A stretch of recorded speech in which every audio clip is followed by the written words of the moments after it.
All right, man, peace.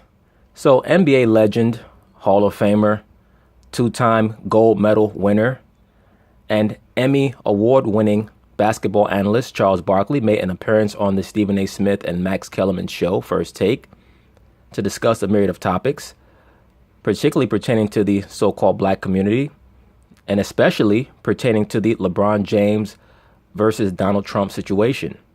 Of course, they're going to talk about it, and I'm going to chime in. To switch and transition to a more serious topic. We started off the show playing sound from LeBron James and Kevin Durant. Yes. Talking about the president of the United States. I'm sure you saw what they had to say. Yes. Heard what they... No disrespect, they didn't have much to say. And once again, brothers, I know certain people might get mad at me for saying this or try to spaz out in the comments. I really don't give a shit. With much power comes much responsibility. When you have the power of being a so-called elite athlete and you decide to speak about topics that are considered outside of your range of expertise, you better be informed. I'm not one of these people, oh, well, just dribble a basketball, or, oh, well, you're just a football player. But seeing as you have that power and that platform, you should know what you're talking about. This is why I come against the so-called woke movements, because what they're meant to do is to try to reduce the so-called black man to a two-dimensional thinker. And for those of you who are already two-dimensional thinkers, you don't know what I'm talking about. That is why the messages that are put forth by many of these woke athletes resonate so much with you. As long as you're complaining on an emotional level about everything, nothing will ever be solved. An emotional person is like a fire that needs wood to keep their fire going. Emotional people like topics like this because there is no resolution. When a solution is presented to an emotional person, they will oftentimes reject it because the prospect of having nothing to complain about is bothersome to them. Our people have to look within ourselves first so that we understand how to manipulate this system, because it is not going anywhere. The system is not going anywhere. All right. And for those of you brothers who believe in reparations, let me tell you this, and a lot of you might not understand this, but for those of you brothers who believe in reparations for the so-called black race, and I've touched on this in other videos, that is an insult to our ancestors. You know why? Because number one, you're assuming that all so-called black people were slaves. That's number one. But number two, you're assuming that they can give you a check that can repay you for what was done to the so-called black man and woman in the slave narrative that you adhere to.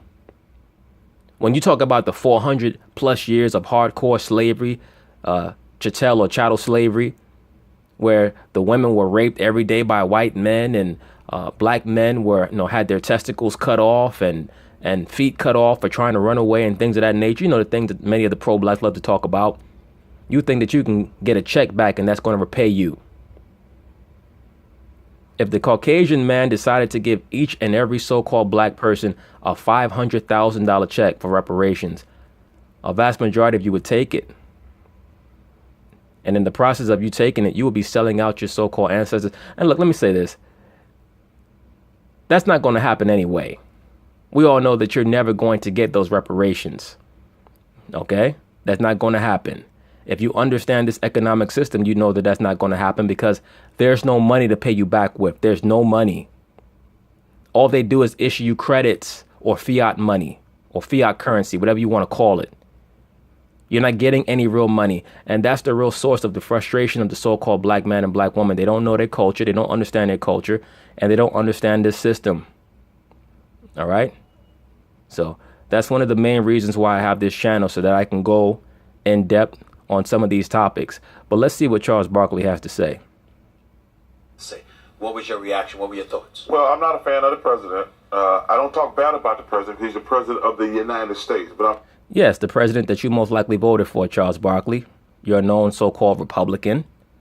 So you most likely voted for him, as did Stephen A. Smith, even though you guys love to get on television and act like you're so incensed about Donald Trump. When you guys got in that voting booth, you voted for Donald Trump. Both of you have gone on air and stated that when it comes to the fiscal aspect or the economic aspect of this society, that you're conservative. Charles Barkley has made a multitude of statements or jokes per se in which he has stated that he votes Republican because he's too rich to vote Democrat. As they say, a lot of truth is said in jest. So has Shaq, by the way. And let me say this, I have no problem with them voting for whoever they want to vote for. I'm not one of these silly binary thinking Negroes who thinks that you have to run out and vote Democrat because the Democrats are your friend. The Democrats are not your friend. The Republicans are not your friend. Our people don't understand the political layout. No politician is going to save you. If you want to get into the political arena, so-called black people have to have what all the other races have. They have a politician who represents them. And when that person is able to be elected or selected into an office, if they don't do their job in doing what's best for the so-called black community, then they get removed. Because economically, they're supposed to be dependent on the so-called black community, whoever their constituency is. That's how politics works. You don't vote for a politician hoping that he or she's going to do what you want. You build that politician up from the ground floor and you tell them, this is what you're going to do when you get in office. And if you don't do this, we're going to open up your file and we're going to ruin you. That's how that works. That's how politics works. All right. So they have so-called black people thinking that they're supposed to hope for some savior in the political field. No.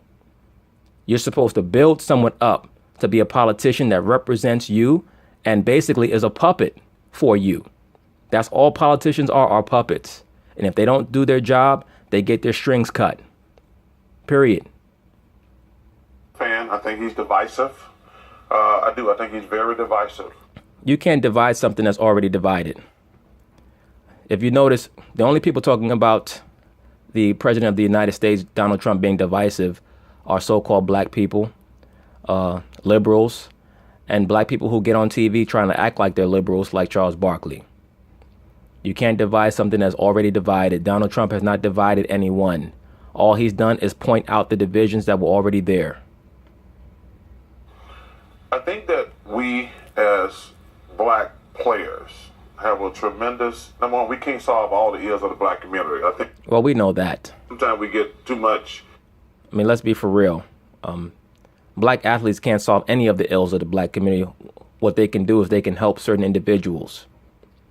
The individuals that they choose to help, they can help. And it's at their liberty to do so. I don't expect anything from them. And so-called black people need to stop expecting things from these athletes, unless you're their family member or they owe you.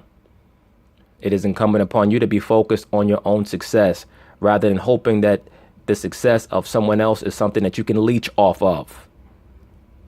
That leech mentality is deleterious to the making of a functional community.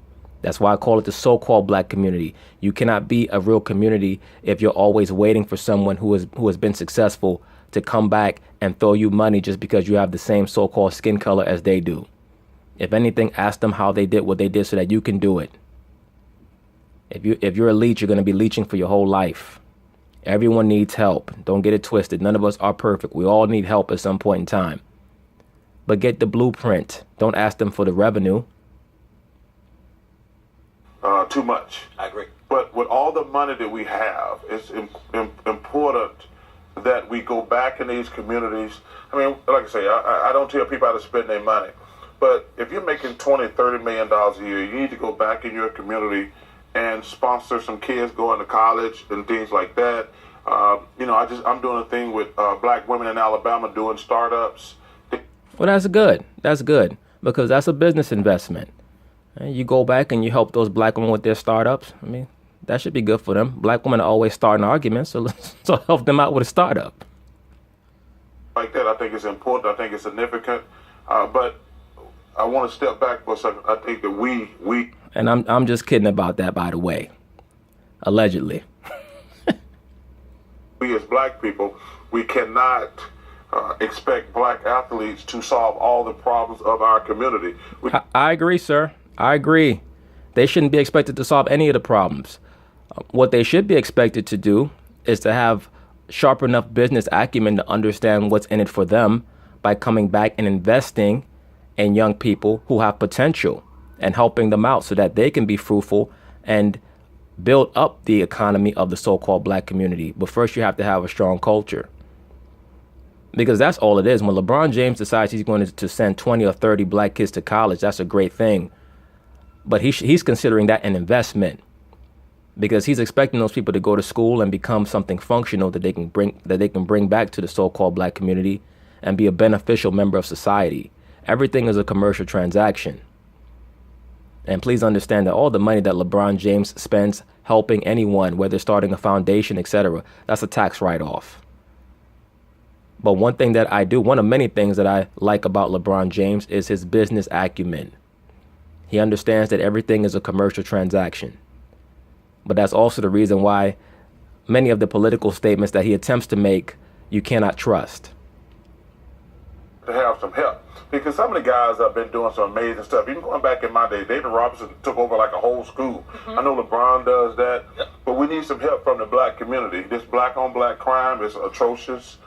We got too many single black families where the mom and dad is not home. And also, I'm working with... All those issues are All those issues are cultural issues.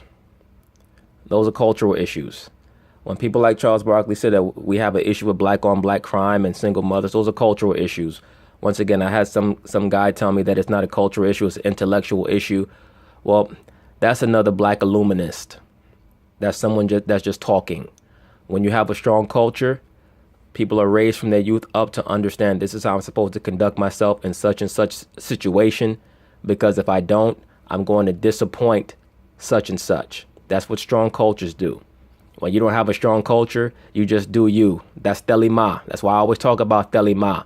Do what thou wilt. That is what the so-called black community practices right now. Now, in regards to the black-on-black term, as long as you're addressing that issue from the standpoint of trying to focus so-called black people towards culture and something that's productive, that's fine. But when you're trying to perpetuate the narrative about quote-unquote black-on-black crime, that's something that's non-productive. As we all know, the so-called black community is the only so-called race on the earth who, when two people of the so-called black race are violent towards each other, is called black-on-black crime. When the Irish are violent with the English in the British Isles, they say it's because of religion. They don't call it white-on-white crime. When the Serbs and the Croats go at it with each other, they don't call it white-on-white crime. They say that it's Muslims against Christians or Catholics. Right? Here in America, when you had various gangs back in the 1800s that were going back and forth with each other, it was known as gang warfare. It wasn't known as white-on-white crime. They don't call World War I white-on-white crime or World War II white-on-white crime, because they take the time to discern and decipher what the cause of the issue was, or the cause of the conflict was. With so-called black people, they don't want to investigate the causes of these issues, so they just want to demonize it and associate it with a so-called race. All so-called races have issues within each other. So the thing that so-called black people have to do is focus on themselves and stop focusing on getting that damn hug. That's what's keeping our people back. But you don't want to conform to the quote-unquote black-on-black crime paradigm. Right? It's like they say, well, how come black people always kill their own leaders? Well, we can go back in history. Julius Caesar was a Caucasian. He was killed by white people. Abraham Lincoln was allegedly a Caucasian man. He was killed by a Caucasian. William McKinley, John F. Kennedy. Right? But they don't say that they were killed by a Caucasian. They just say that was a president who was assassinated. That's what I mean. History is filled with nuance. How people choose to depict situations is going to determine how people perceive those situations historically. So everything is always about perspective. But let's get back to what Charles is talking about here. You know, Stephen, I don't know any black plumbers, any black electricians, any black car mechanics. So I'm going back in Alabama over the summer, and I'm going to partner with a vocational school to get more black plumbers, electricians. The trades, yes. Booker T. Washington. That's a great thing. That's a great thing. A lot of so-called black men should be going into trades. In order to have a functional community, you have to have people who are tradesmen and craftsmen, right? People who are plumbers, like Charles said, and other things that people would need, mechanics, that you need to maintain a functional society. But the trades anymore, though, they're Molly, great jobs. For some reason, these millennials, or as I call them, idiots, They think they're too good to do manual labor. Let me say this. And you can make, there's nothing wrong. Let me say this very quickly. You know, this whole generational warfare that people like to promote, Generation X versus millennials versus this versus that, is idiocy. First off, Charles Barkley never worked with his hands. He played basketball for a living.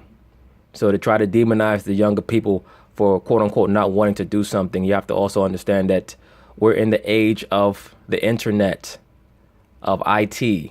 People are more interested in those type of jobs. If you want to promote craftsman jobs, that's a great thing, but there's no need to come on the back end and try to demonize the younger generation. Because if we went back to 1981, your ass was sitting at home doing nothing. You were not trying to learn a skill. You have to encourage people learning skills. One of the main reasons why a lot of young black men don't learn skills today is because the father is not in the home to promote that. That's why I always try to push and promote brothers making sure that they know what type of woman that they're having a child with. Because you have a child with the wrong woman and she kicks you out, nobody's going to want to hear your sob story, man. Nobody's going to care about your sob story. Make sure that you pick the female that you have a child with or children with great discretion. Being a plumber or an electrician or a carpenter, those are great professions. The part that's inexcusable about that, piggybacking off of what Charles is just saying, is that most of us on the come up, regardless, before we arrived, we were doing that labor. Yes. You say it's not like we didn't do it. You know what I'm saying? I used to me, Max. I used to work for Con Edison Tile and Roofs for crying out loud. They should have left your ass up on that roof. That's what they should have done. They probably put you up on that roof because you look like a damn bird. I'm just playing. These young black kids, number one, they all think they're going to play sports to be entertained. But I'm trying to tell them, like, it's great to be a plumber or electrician or a car mechanic to do manual labor. It's a great profession. Yeah, it's a great thing because a normal schedule. Yeah, because hey, listen, I wish everybody could play in the NBA. It's a great life. But there's nothing wrong with doing manual labor. It's a great life. It's a great profession. You can sustain your family and your kids. I will say. Well, let's understand something first. Part of the reason why not just so many black kids, but so many kids of various races want to be professional athletes is because of how much is glorified in this society. And many professional athletes like Charles Barkley, they try to bite the hand that feeds them and act as if they're taking the spotlight off of the glorification of professional sports. America is predicated off of the energy of ancient Rome. In ancient Rome, the gladiators were like the athletes of their day. They would go on tours from city to city. Many of the battles that they had were not to the death. They were just mock battles. And they had a lot of the same perks as athletes today. They had endorsements. They had groupies. Many of them became top politicians after their careers were over. You know, they lived in mansions. A lot of them were allowed to become freemen if they were born slaves, things of that nature. So once again, that's what the scriptures mean when it says that there's no new thing, there's no new spirit under the sun. You know, that which have been is what shall be. All right. The human spirit doesn't change, and situations and scenarios don't change. That's what that's talking about. But just to get back to the point, Charles also has to understand that the reason why he made millions as a basketball player and he makes millions as an analyst, as an announcer, is because of the way that this society glorifies sports. So there's only so much he can speak down on the youth trying to become professional athletes. Crime is crime, though. I mean, you know, there's folks in the white community killing folks in the white community. There's folks in the Latino community killing Latinos, et cetera, et cetera. We all know that. It's just that because we're not even the dominant minority any longer, it's more profound when we commit violence against each other. Numbers-wise, it's a numbers game. First of all, and I've heard that before, but the problem, Stephen A., is white folks, Hispanics, they're not killing each other at the rate the blacks are killing each other. Like, everybody kills in their own community. I understand that. But, you know, we've been talking about black crime, Stephen A., since we've been little. And it gets more preposterous or ridiculous every year. And that's unfortunate because we should have respect for each other. We can't. Well, I agree with most of what Charles is saying. But at the same time, when you're addressing the problem, you can't address the branch. You have to address the root. And I say this all the time, man. Everyone knows that you have to clean your home. You must clean whether you live in a home or an apartment. If you have a home with 7 rooms or 8 rooms, you have to clean all 8 of those rooms or your house is not clean. You can't clean 4 rooms that you think everybody's going to see and they're not going to see the other 4 rooms and say, I'm going to ignore those 4 rooms. Your house is still dirty. I say all that to say this. Many times, so-called black people, they like to talk a good game about this issue or that issue, but they don't want to pay attention to the issues that really are relevant. You have to clean up all these issues. Why is it that the so-called black man and so-called black woman cannot dwell in a home together? Why is it that many of the children do not respect the so-called black mother after they hit puberty? Why is it that there are still quote-unquote colorism issues? All these problems stem from the lack of a culture. So-called black people were all grouped in together under a corporate designation known as black. And that has caused a lot of confusion. That is the problem. Now, when you look at the so-called white race or the so-called white man, they only identify as that for census, but most of them would tell you, I'm Italian, I'm German, I'm Irish, I'm Swedish, I'm Croatian. And those are cultures. When you look at so-called Hispanics, they'll tell you, I'm Dominican, I'm Peruvian, I'm Ecuadorian, I'm Cuban, I'm Puerto Rican.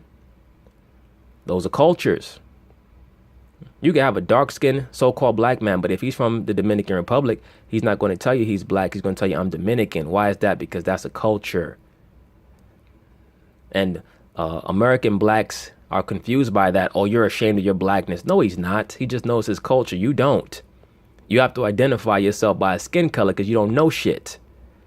And you're always trying to tell these people from these other regions and these other places how they should think. And you're wrong about that. You need to find out who you are before you can tell somebody else what they should be calling themselves. People from Africa, they don't say I'm black. They say I'm Ugandan. I'm from Chad. I'm Cameroonian. I'm Sierra Leonean, because those are all cultures. All right. I mean, if we really want to get specific nowadays, those are really nationalities. Very few people even really know their culture in many of these other lands because we live in a worldwide corporation, but they're closer to being culturalized than American black people are. All right.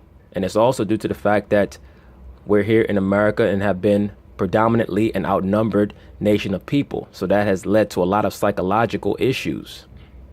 But you have to address the root. You can't just say, okay, there's a lot of black on black crime. Yeah, that's an offshoot of the main issue. That's an offshoot. And for those of you who say, okay, well, then when is our culture going to come back? The culture is going to come back in fullness when this kingdom goes down. All right. And that also correlates to what I stated about reparations.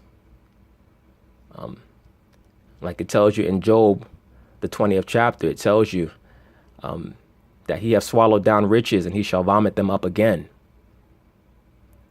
Everything that has been taken is going to be restored. It's going to be vomited up. All right. You can't turn and say, well, we all should get reparations. We should get money back for slavery. That's not going to happen. For them to pay back so-called black people, so-called Aboriginal blacks, the so-called blacks that were taken from the west coast of Africa, the so-called blacks who were in rulership in Europe and were kicked out of the land and came here. In order for them to restore the riches, they would have to empty every last dime. They're not going to do that. So a lot of you guys don't really understand the numbers game, the numbers aspect of it. Expect white people to have respect for others. We don't have respect for ourselves. Yeah, I mean, this is the legacy of our country's original sin, and there always divides into two camps. One, personal responsibility tend to be conservatives, and progressives bristle at that. And on the left, they say we need structural changes to help, and the right bristles. And of course, both points of view, there's a place for both points of view. I love when you guys talk about that situation because, two things can be separate but have the same meaning. Like, it's a little bit of both. Like, one's not right, one's not wrong. Yeah, but you know what, Chuck? I get what you're trying to say, but that compromise mentality only works if people actually intend to amalgamate those two separate ideologies and then move forward with something proactively. So-called black people have been talking for a long time. I mean, let's be for real. Charles Barkley is one of the more visible proponents of any type of alteration or change in the so-called black community. And that's an insult to the black community that A former athlete is the person that people love to put the microphone in front of. A former athlete that, to be quite honest with you, is not someone that is ever going to be approached by Mensa. All right, and certain people might not like that. It's nothing personal against Charles, but the so-called black community is the only community where we have this phenomenon where athletes are proactively approached to speak on societal issues. Primarily, all right, athletes are the primary focus of sociological and societal commentary. It's a reflection on the low level of respect that the other nations have for the so-called black community. We always talk about personal responsibility, but there is systematic racism in this country. The way it's so interesting to me now. Let me say this also, brothers. There's no such thing as systematic racism. And I know a lot of people are going to disagree with me, but you have to understand something. When you set up an empire, in order for you to preserve your rulership, you have to make sure that the other castes, the other strata of your society are not allowed to attain to the same level as you, or you're going to lose power. What you call racism is just an overt and sometimes covert strategy to maintain their power. The problem that our people have is that we don't have a ruling class mentality, so at least not anymore. Because during the Middle Ages, we were doing the same things to them that they're doing to us now, except we were doing it at a far harsher level. They got all these black men in jail, now pot's legal everywhere. And it's crazy. Like, we got... It's not really crazy. The black man is in jail, as I told you, brothers. The black man's worth more than fine gold.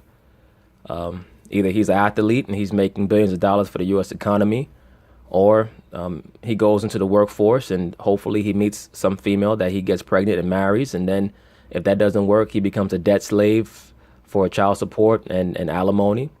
Or he becomes a criminal and he helps to launder much of the drug money for the drugs that are imported into the U.S. by the CIA. All right, that's $1 billion industry. And then he goes to prison, where the prison industrial complex is also $1 billion industry. So now they're going to make weed $1 billion industry, and they hope that everybody smokes it so that they can be too hazed out to understand what's going on. That's why I made that series of videos, legalizing weed to keep you in the weeds. All these young black men who was, because of systematic racism and things like that, who got for these little small amounts of marijuana. Now, if everybody, and I don't smoke pot personally. If you want to do, I know you don't. You don't smoke no damn pot, Chuck. Your fat ass puts it in a brownie and eats it. That's what you do, allegedly. It's your own thing, but it's just ironic that all these men, there's this systematic racism we built, putting black men in jail. Now, in all these states, pot's legal. It's crazy. They did what they needed to do in terms of creating even more criminalization over every little thing, and then now all of a sudden you want to legalize it, but this is after you ruined lives. The reason it was illegal in the first place is America. Oh, all right, Stephen. We just heard Chuck say that. You didn't add anything to the comment whatsoever. All right, we already heard Chuck just say that, and there's nothing crazy about it when you understand how they view the so-called black man. They view strictly as a financial asset, as a commercial asset. That's it. You're a commodity. So they're constantly trying to figure out how to flip you, how to make money off of you. Let me also not forget, if you happen to evade all those other strategies, whether it be prison or the drug dealing or what have you, then they also can send you to the military, where you also become a stock option. First drug czar Harry S. Anslinger used xenophobia and racism as a political issue and demonized marijuana and associated it with racial minorities. Always.